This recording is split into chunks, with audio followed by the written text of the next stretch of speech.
একটা লোকের মারতে আছে, আমি ধরিয়া সারাইছি। এই যে আমার আত্মাশি আছে যে পাবজি বাড়ি মাস আঙ্গুলগঞ্জ জেলা।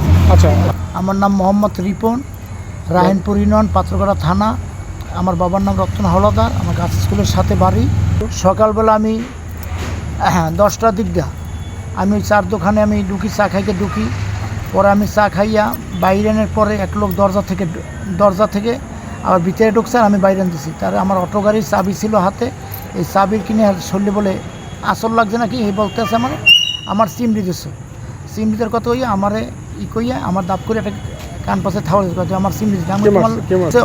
ওই যে লোকে নাম তার ফোরকান, হে আমার থাবর দিছে, এর লাগে আর কি বিচক্র তক্ক হইতেছে, কথা কাটাকাটি হইতেছে। ফোরকান আমি কি করছি, তুই আমার যদি করলাম কোন সময় হে বলতেছে তুই বহুত কিছু করছো না। না কোনো দ্বন্দ্ব ছিল না, কিছু ছিল না। হে নিরীহ লোক, হে লোক নিরীহ লোক। পর হে আমার একটা ওই কোনো থাবর দিছে, দেখো তোর এইটি উচিত, তুই কী করলি। করার পর আমি ওবার একটা ধাক্কা দিচ্ছি, ধাক্কা দিচ্ছি তুই এটি করলি কি। এবার এই লোক গেছ ওই যে ক্লাস, ওই যে বিএমপির লোক এই ক্লাস যাইয়া আমারে যাই থাবর মারছে। কয় এখন কী হয়েছে, তুই কী করো এখানে, কী হয়েছে, তুই অমুকের মারকা হান টান এই কই আমারে যাইয়া মারতে আছে আর কি। আমার উল্টে বললে মারতে থাবর মারছে। থাবর যা না কিন্তু লাঠি ধ্যান পিডামু এখন যে সর। আমি কে নেব, আমি কী অপরাধ করছি, আমার যে মারবেন, আমি অপরাধটা করলাম কি কন। আমি সবাইকে জিজ্ঞেস করে দেন, এই দোকানদার কাছে জিজ্ঞেস করে দেন আমি কী অপরাধ করছি। কয় তোর অপরাধ লাগবে না, এখন কিন্তু পিডামু সর, সামনে দিয়ে সর, মাথা গরম এখন সর। এই আমি আর কিছু আমি বলি নাই, আমি হেল্লা কোনো কথাই কই না আর কিছু। পরে আমরা লোকজনেরা ধরে আমরা কই যা যা তোরে মারবে, তোরে যা। পরে কি সকাল 10টা বাজে। আচ্ছা, 10টা বাজে। তারপর আমি যাইয়া আমি বাড়িতে রয়েছি। এবার 3:30 4টে বাইরে আইছি। বাইরে আনার পর ভাই হইলে না, ভাই নাম হইলে ইলিয়াস কাছে বলছে যে নেবো। আমি কি অন্যায় করছি, আমার যে মারছে খালি আমি আর কাছে জিজ্ঞেস করেন, আর দোকানদারের কাছে আমি যাইয়ে জিজ্ঞেস করেন যে আমি কি অপরাধটা করছি, আমার কি কেন মারছে।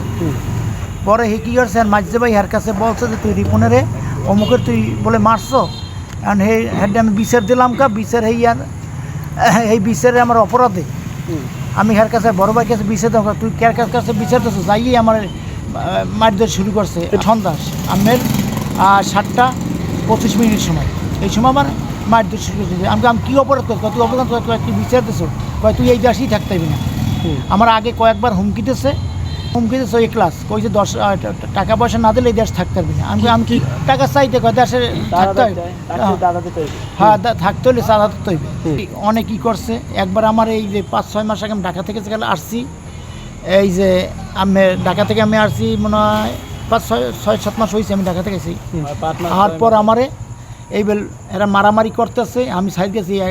আমের 2টা দোকানের লাইট বন্ধ করিয়া বুঝলেন, একটা লোকের মারতে আছে। পরে আমি হ্যাঁ ধরতে ভাই নিজের লোকের মারতেছে কী কারণে, আমি যে লাঠি ধরছি বুঝলেন। আমি লাঠি ধরলাম কেন, আমার কারণ হ্যাঁ লোকের মারতে পারে নাই, তার জন্য আমারে আতপাশাই এসএসের পাইপ দিয়ে বাড়ি মারছে। এই আমার ওই লোকটা ধরতে এলাম, এটি আমার অপরাধ। তা দাবি করছে যে দেশ থাকতে হলে টাকা দিতে হইবে। এখন আমার কি রাস্তায় গাড়ি চালাইতে হলে টাকা দিতে হইবে। আমি করি না, আমি করতে আসছি, আমি আইনের আশ্রয় নিতে আইছি, আমি বিচার চাই।